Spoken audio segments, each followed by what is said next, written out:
Bonjour à tous.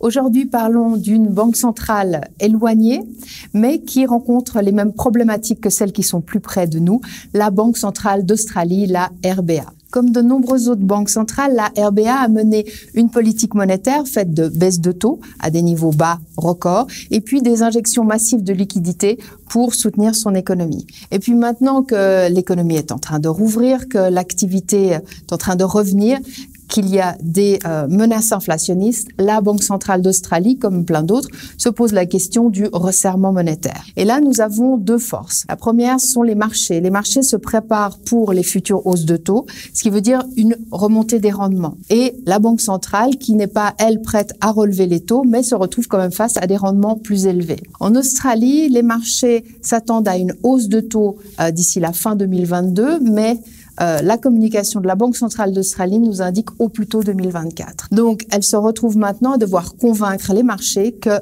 leurs attentes vont plus vite que la musique. Et comment est-ce qu'une banque centrale peut faire ça? Eh bien, avec beaucoup de communication. D'une part, de la communication verbale. Par exemple, selon la RBA, l'horizon du marché est prématuré, en particulier parce que les objectifs d'inflation, les objectifs sur les salaires sont loin d'être atteints. D'autres incitent la Banque centrale d'Australie à relever les taux en raison du marché immobilier qui boom. Les prix pourraient augmenter de 20% cette année. Donc, en raison d'un risque de bulle, ils disent que la RBA devrait relever les taux. Mais là également, la réponse de la Banque centrale est claire, puisqu'elle dit qu'elle n'a pas pour objectif de contrôler le prix des actifs et donc n'interviendra pas sur ces taux pour ralentir le marché immobilier. Et puis aussi, une hausse des taux implique une hausse du coût de l'argent, donc une baisse de l'emploi et un ralentissement dans la croissance des salaires. Et puis un autre type de communication se fait à travers les actions. Donc au début du mois de septembre, la RBA a continué de réduire son programme d'achat d'actifs. Elle a baissé de 5 à 4 milliards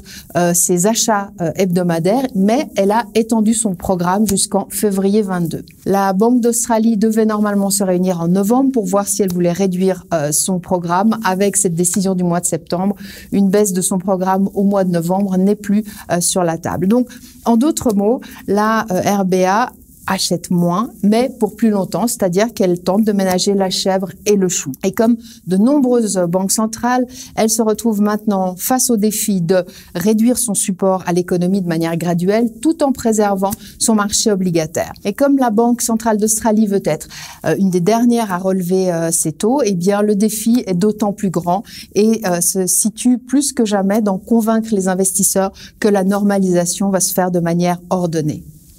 Merci.